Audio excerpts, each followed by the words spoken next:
La scène que vous allez voir prouve que M. Paul Biya, l'individu Paul Biya, n'exerce plus depuis très longtemps la réalité du pouvoir. Il est utilisé par sa femme, Chantal Pulchéry Biya, son fils, Franck Emmanuel Biya, ils étaient tous autour de lui en embuscade. Il est utilisé par les généraux des forces spéciales de l'armée. Il est utilisé par les principaux présidents d'institutions qui, pour beaucoup, sont d'ailleurs aussi vieux que lui. Il est utilisé pour exercer le pouvoir en son nom. Car l'homme que nous allons entendre révèle très bien qu'il est déboussolé. L'homme que nous allons entendre révèle très bien qu'il ne sait pas où il est. Il ne sait même pas qui il est. Il est peut-être même évident à partir de cette vidéo que cet homme ne sait pas qu'on prétend qu'il aurait gagné une élection le 12 octobre 2025. À partir de cette seule et même vidéo, on se rend compte qu'il y a maltraitance de vieillards à la tête du Cameroun. Et que des poursuites doivent être engagées par le peuple camerounais.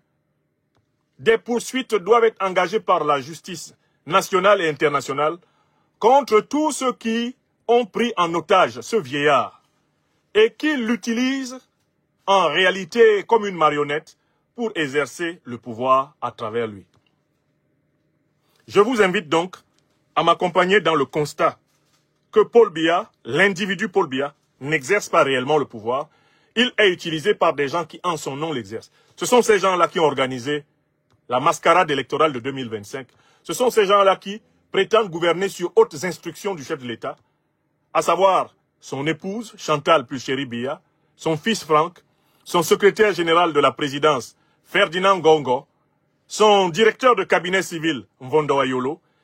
Tous les principaux chefs de l'armée et tous les membres de ce gouvernement sont en réalité complices d'une manipulation, d'une maltraitance de vieillards, d'une instrumentalisation de vieillards, qui est une humiliation de plus aux normes de l'humanité, de la civilisation africaine du Cameroun.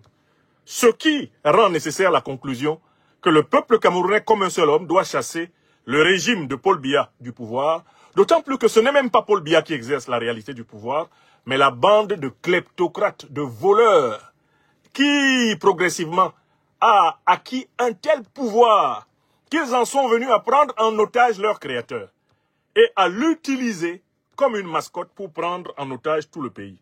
Ce sont eux qui précisément sont en train de préparer une succession en faveur du fils du dictateur, à savoir Franck Emmanuel Biya, et au prix d'une manipulation ubuesque, une manipulation abjecte et absolument flagrante de la pseudo-constitution du pays. Commençons donc par écouter la conversation entre M. Biya Paul et son aide de camp. Au moment où Kava Yegye Djibril se lève pour faire prêter serment et prononce la formule de serment à laquelle Paul Biya devrait répondre normalement debout. Car s'il avait toute sa tête, il saurait que au moment de prêter serment, selon le protocole, on se tient toujours debout. Biya ne le sait pas, parce qu'il ne sait pas que celui dont on dit qu'il a été élu, c'est lui. Écoutons ce qui se passe hier, 6 novembre, au palais du Cameroun. Au palais, du Parlement du Cameroun. Un palais qui s'appelle malheureusement Paul Biya et qui sera débaptisé dès que le tyran sera chassé. Toutes les institutions qui portent le nom de ce tyran seront débaptisées, comme toutes celles qui ont été consacrées à son prédécesseur, non moins coupable du génocide de plus d'1 million de Camerounais aux côtés de l'armée coloniale française. Tous ces gens-là, on va enlever leur nom sur le nom des institutions du Cameroun pour que les mânes ancestraux nous bénissent et que le pays se redresse. Ils seront tous gommés de l'espace public. Donc, l'hémicycle appelé abusivement Paul Biya de Yaoundé cessera de l'être dès lors que le régime du RDPC sera chassé du pouvoir. Mais avant d'y venir, venons-en au fait. Le fait. Allez, monsieur Biya, allez-y. Voici venu le moment tant attendu, le moment de votre serment. Monsieur le Président de la République élu, vous engagez-vous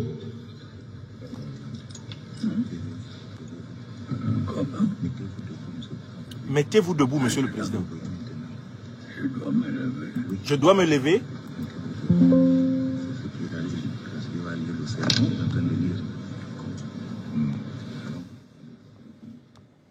Je recommence. Après, je vais vous faire écouter par téléphone ici. On recommence. On recommence. On recommence la séquence. Allons-y.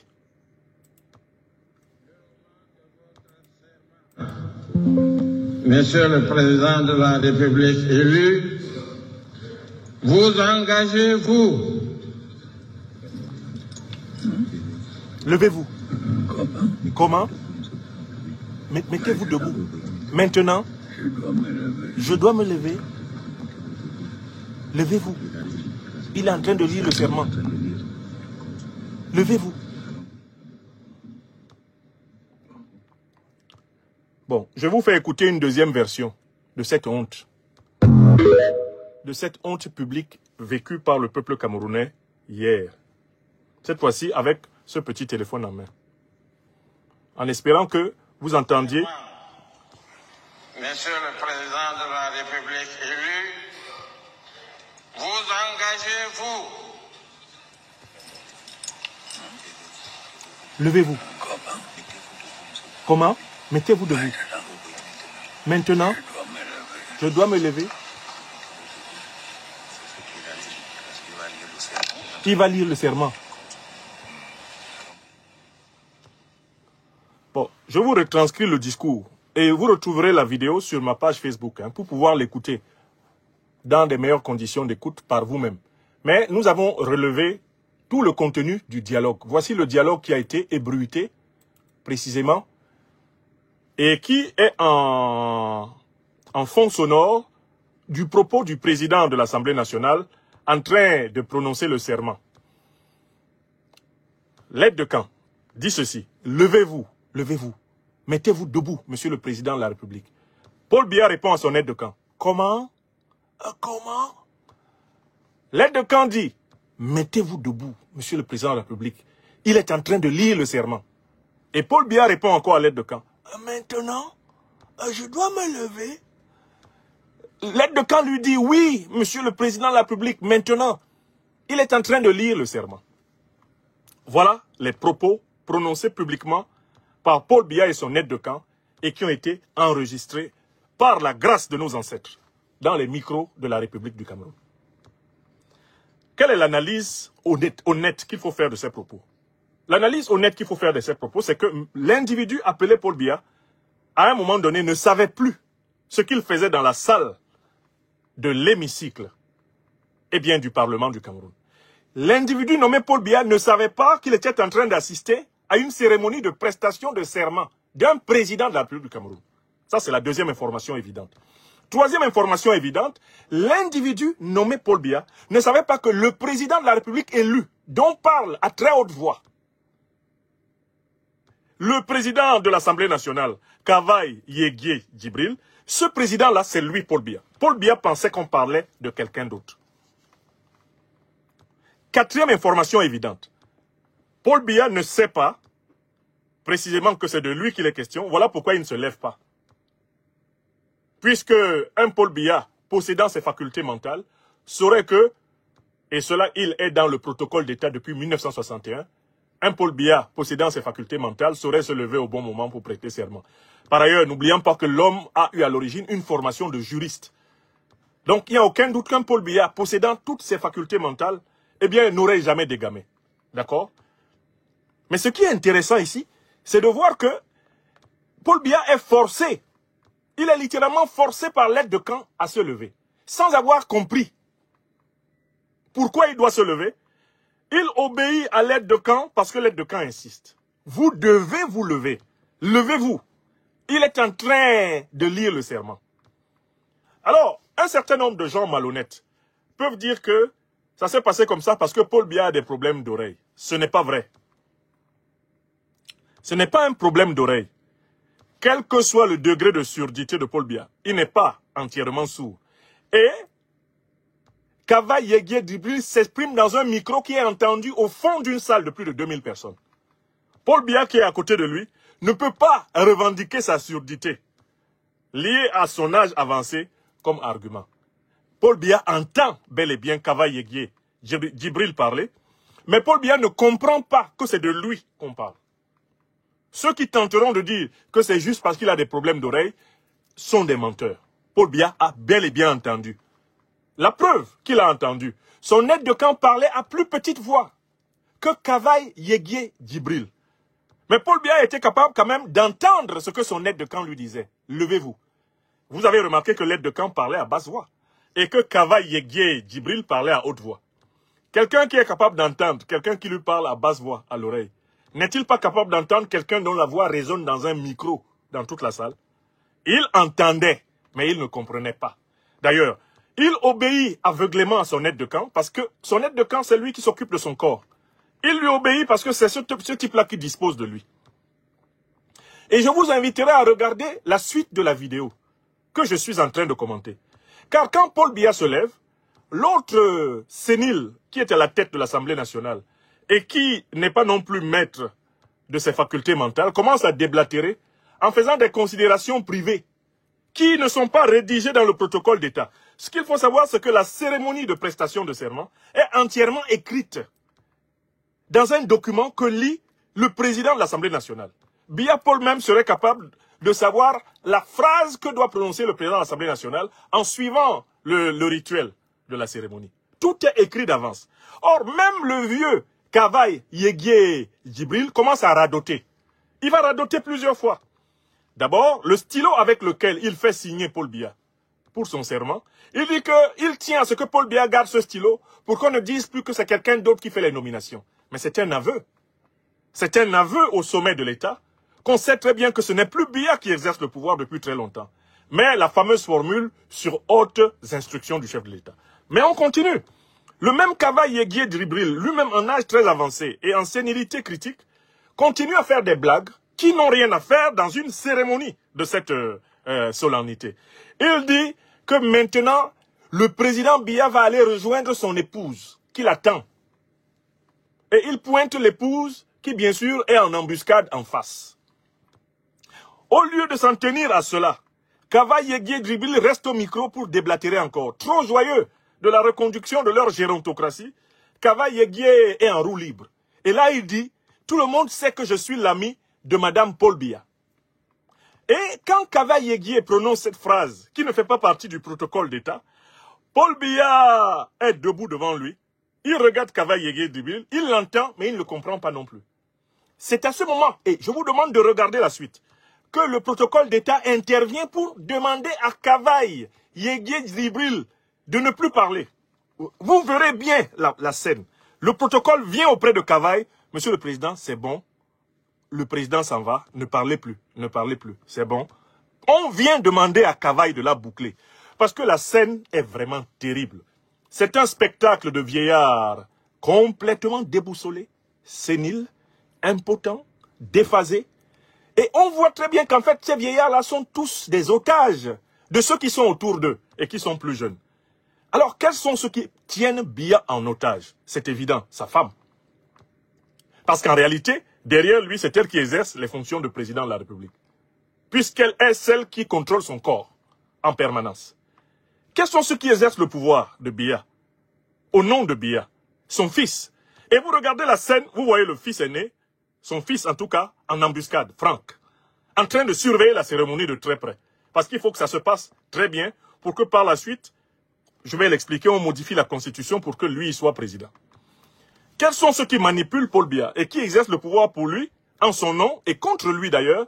C'est son secrétaire général à la présidence de la République, Ferdinand Gongo, à qui il a fait une délégation de pouvoir scandaleuse depuis plusieurs années. Qui exerce le pouvoir au nom de Biya Paul? Son directeur de cabinet civil et non moins neveu, Mvondo Ayolo. Qui exerce le pouvoir à la place de Paul Biya? Bien sûr, les chefs des unités les plus opérationnels de l'armée, la garde présidentielle, le BIR, la sécurité militaire, les renseignements généraux. Ils exercent le pouvoir, chacun interprétant à sa façon ce qu'ils appellent les hautes instructions du chef de l'État. En réalité, Paul Biya, l'individu Paul Biya n'exerce pas le pouvoir. Vous avez bien vu que cet individu n'est pas maître de toutes ses facultés mentales. Quand ces facultés mentales sont en extinction maximale, vous voyez, ce sont ces gens-là que vous avez vus autour de lui qui exercent le pouvoir. Ces gens-là qui le manipulent, qui le trimballent de cérémonie en cérémonie. Ces gens-là qui vont l'amener à Genève pour lui faire ses transfusions sanguines habituelles, son rabibochage, etc. Ces gens-là qui le traînent partout, qui l'utilisent en réalité, ce sont eux qui exercent le pouvoir. Ce sont ces gens-là qui préparent maintenant leur prochain coup d'état civil contre le Cameroun, après celui-ci, parce que eux, ils font le coup d'état civil permanent. C'est la modification de la constitution du Cameroun.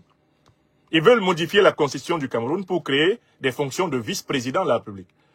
Ils veulent attribuer une fonction de vice-président de la République au fils de Biya, Franck, que vous avez bien vu en embuscade pendant la cérémonie.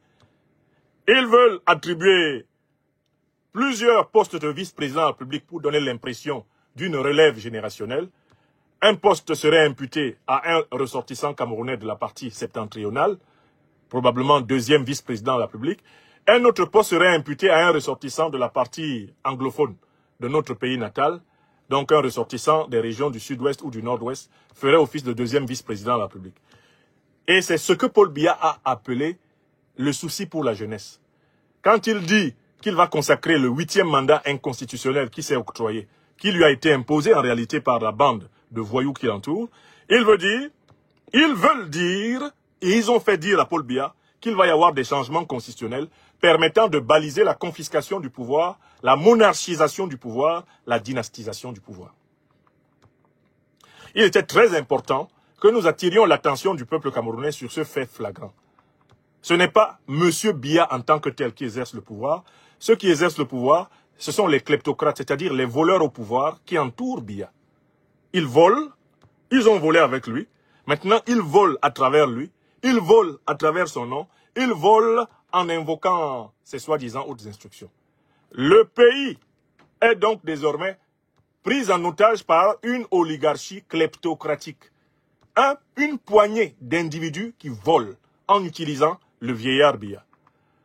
Il y a toutes les raisons de mener un procès contre tous ces gens-là pour maltraitance de personnes âgées, prise en otage de personnes âgées, instrumentalisation de personnes âgées. Un tel procès doit être mené contre Chantal Biya, contre Franck-Emmanuel Biya, contre Ferdinand Gongo, contre Mvondo Ayolo, contre tous les aides de camp, qui forcent Paul Biya à participer à des cérémonies dont il ne comprend même plus le sens, comme on l'a vu hier. Ceci permet aussi de montrer au peuple camerounais que l'erreur qui a été commise en cette année 2025, ça a été à chaque fois de vouloir focaliser sur un visage d'un leader politique camerounais particulier, la lutte qui doit être menée pour la fin du régime de Paul Biya. Non, la lutte qui doit être menée pour la fin du régime de Paul Biya n'est pas une lutte pour un sauveur individuel. Ce n'est pas une lutte pour un opposant de la dernière minute qui, à 80 balais passés, se souvient tout d'un coup qu'on est en dictature et qui prétend pouvoir donner sa vie, y compris donner même sa mort pour libérer le pays. Après avoir servi pendant plus de 25 ans le régime fossoyeur et avant cela, pendant plus de 20 ans à 25 ans, avoir été un des membres actifs de la jeunesse du parti génocidaire du Cameroun, l'Union nationale camerounaise d'Aïdjo. L'erreur que le peuple camerounais a pu commettre, ça a été d'espérer qu'en se focalisant sur un individu, que ce soit tel leader d'un parti d'opposition qu'on présentait comme celui qui doit réaliser la formule « Sauve-nous, sauve-nous, sauve-nous », ou en se focalisant sur un bras cassé, un diablotin à peine sorti du même régime, le peuple camerounais croyait qu'en s'appuyant sur ces figures-là, il pouvait s'en sortir. Nous, les lions et lions indomptables de la libération panafricaine du Cameroun, nous ne disons pas que le peuple camerounais doive considérer le serviteur leader national de notre mouvement que je suis comme étant le messie du Cameroun. Non! Nous appelons les Camerounaises et les Camerounais à se considérer eux-mêmes, en tant que peuple, comme le messie du Cameroun. Nous, en tant que peuple panafricain du Cameroun, par-delà les différences ethniques, les différences régionales, les différences religieuses, par-delà même les appartenances politiques, nous devons prendre notre responsabilité en tant que peuple et nous débarrasser de la dictature qui nous étrangle. C'est un devoir qui incombe à l'ensemble des patriotes de la société civile nationale et internationale et à l'ensemble des forces de défense et de sécurité du Cameroun. C'est un devoir transcendant à nos considérations idéologiques, à nos considérations partisanes, à nos considérations ethniques, à nos considérations religieuses. C'est un devoir de libération nationale collective. La scène que je commente aujourd'hui est la preuve supplémentaire que nous avons affaire à un groupe d'escrocs, à un groupe de criminels en col blanc, instrumentalisant un vieillard contre nous. Et que nous avons toute légitimité, en tant que peuple, de nous battre pour mettre fin à ce régime, pour obtenir la démission de Biya Paul, laquelle démission va entraîner celle des faux opposants qui l'ont accompagné dans, la mascarade du 12 octobre. C'est cela que je voulais montrer et je me réjouis d'avoir été au bout de ma démonstration. Nous devons empêcher la monarchisation du Cameroun. Nous devons empêcher la propension que M. Biya a, ou du moins que les partisans de M. Biya ont, de vouloir nous imposer une modification constitutionnelle et une transmission du pouvoir sur des bases dynastiques. Ils veulent nous imposer la dynastie des Biya et nous sommes responsables d'empêcher cela. Nous, non pas simplement en tant qu'individu, mais nous en tant que peuple. Maintenant, c'est clair. Ce n'est pas Paul Biya qui gouverne le Cameroun depuis très longtemps. Paul Biya lui-même est esclave de ceux qui gouvernent le Cameroun à travers lui. Paul Biya est un misérable otage. C'est un nonagénaire pris en otage. Il va donc falloir à la fois mettre fin au régime de Paul Biya, mais également délivrer le vieillard de ceux qui le manipulent, pour le consacrer à une retraite définitive qui aurait dû commencer il y a très longtemps. Voilà la vie.